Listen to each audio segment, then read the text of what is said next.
Bismillahir Rahmanir Rahim. In the name of Allah, the Beneficent, the Most Merciful. I'd like to welcome you, dear viewers, to another in the series, In the Light of Islam. Assalamu alaikum wa rahmatullahi wa barakatuh. Allah's peace and blessings be on each and every one of you.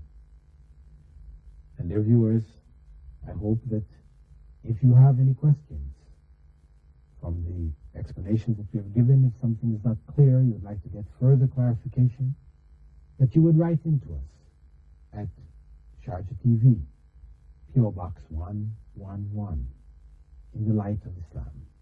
That is to me, Dr. Bilal Phillips. And we will try to give you that further clarification.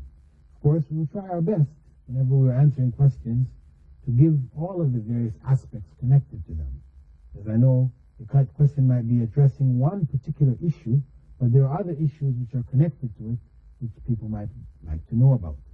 So, if the answers haven't touched the areas that you need, then please don't hesitate to write into us for our help.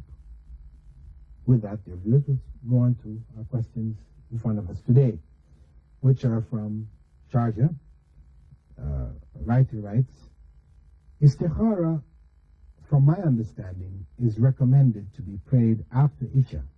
Is this correct? There is no specific time for praying istikhara. For those of you who are not familiar, what is istikhara? Istikhara means the prayer seeking God's help in our choice. The Prophet Muhammad, may God's peace and blessing be upon him, had recommended that whenever we had some important affair that we had made a decision about, that we should make 2 units of prayer. These are 2 voluntary units of prayer, and then make a particular supplication which he taught. Now, this supplication basically is a confession of our weakness, that God knows what is best for us, and preparing ourselves mentally to accept whatever is God's decision. Because the prayer goes something like this, it's the English translation of it. Oh Allah, you know and I don't know. Because you are the knower of all things, seen and unseen. If this decision, this affair that I have taken a decision on, is good for me in my life, in this life, for my religion, in this life, in the next life, then make it easy for me and bring it close to me.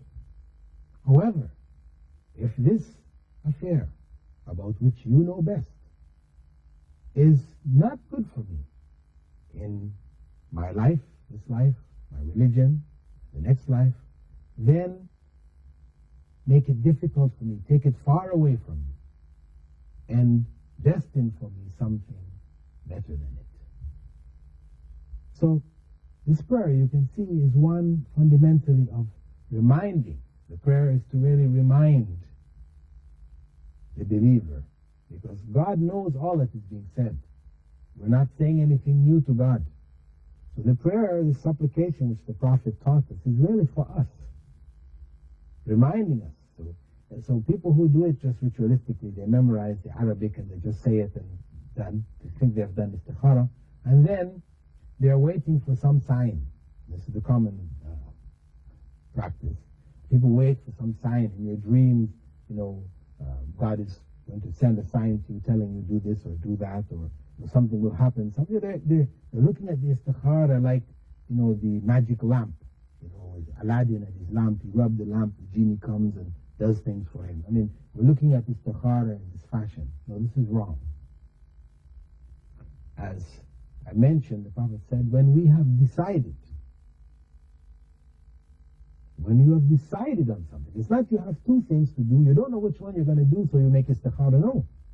These 2 things in front of you, you get whatever information is necessary to understand the options and the implications, the ramifications of these choices, and you choose one.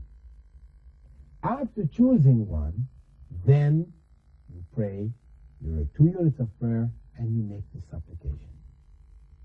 You recognize that Allah knows what is best and what is not. So, when we try to do this thing, we may find difficulty in it, we may not succeed, or we might find it easy and we may succeed. We are saying, if we don't succeed with it, that this is God's destiny for us, and that God will destine something better. We ask God, please destine something better, which is what He will do. And if it is good for us, then He will give it to us in this life. But this is the reality. When we turn to God in prayer, when we seek to do what we think is good, let us not assume that if we don't get our prayers answered, that God is displeased with us, or, He's not fair with us, or, He doesn't want this for us. It's a good thing, but He doesn't want it for us, in an arbitrary kind of fashion. No, this is wrong. The Prophet Muhammad, may God's peace and blessings be upon him, told us that the prayers, each and every prayer of the believer, is answered. Yes, and this is only in the case of the true believer. If he's not praying for evil, he or she is not praying for evil, harm to others, breaking family relations, these type of things, no, of course. But if they're praying for things, good, acceptable things, each prayer is answered.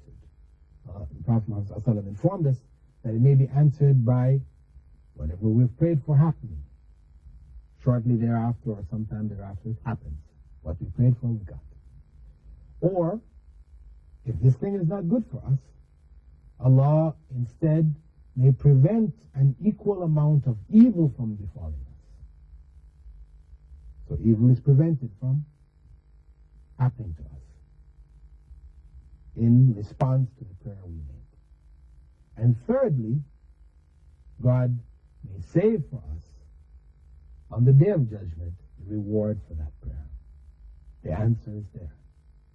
We get it on the day of judgment when we are in need of answers. So it is for us to turn to God in prayer, to open our souls to Him, and to seek His guidance and accept His decision. This is the correct way to approach prayer in general, as well as the prayer of istikhara. Now, there was no specific time set. After Isha, or after Dhuhr, or after any compulsory prayer, or before any compulsory prayer, the Prophet Muhammad, may God's peace and blessings upon him, just said that whenever we have made this decision, we may make 2 units of prayer and make the supplication. So there's no specified time. The second part of the question, our writer asks, can istikhara be prayed at any time of day? In which case, how would you get your answer? The reason why the person is asking this, because obviously they've heard that maybe it can be prayed at any time of day, and they're thinking that the best time is after Isha. Why? Because after Isha, people go to sleep. And if you're going to get your answer, in their mind, the answer is coming in a dream.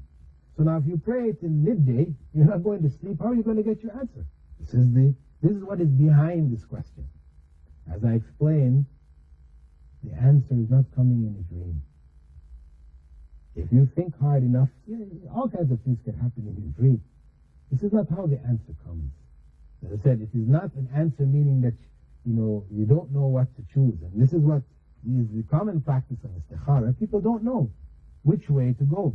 They don't know which is the correct choice, and this is why they're going to make the prayer. But this is not the correct method.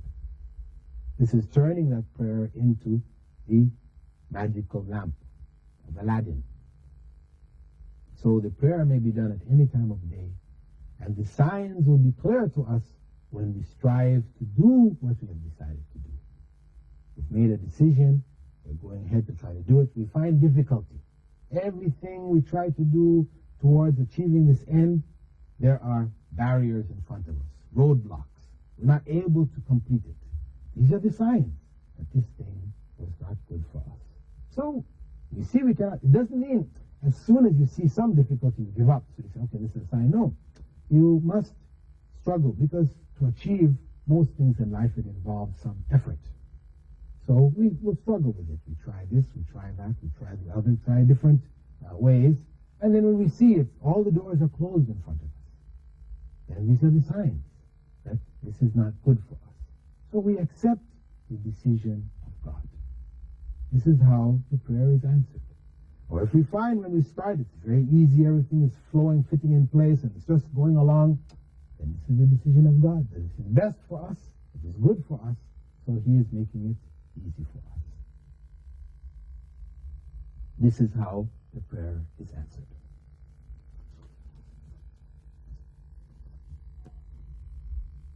Further question from Dubai. Brother writes, Dear Dr. Bilal Phillips, how best can you explain to a non-Muslim why a Muslim woman cannot shake the hand of a non-mahram male? That is, that a Muslim woman cannot shake a man's hand whom she may marry, outside of her father, her brother, right? Her mother's brother, her father's brother, her son. Outside of this circle, grandfather, immediate family members, males who she cannot marry, she's allowed to shake their hand. Now, outside of that, she's with her husband, they're meeting others. Of course, in many societies, people in greeting, this is really, particularly as a Western greeting, which has come amongst Muslims today, people stick up their hands, they want to shake your hand. So,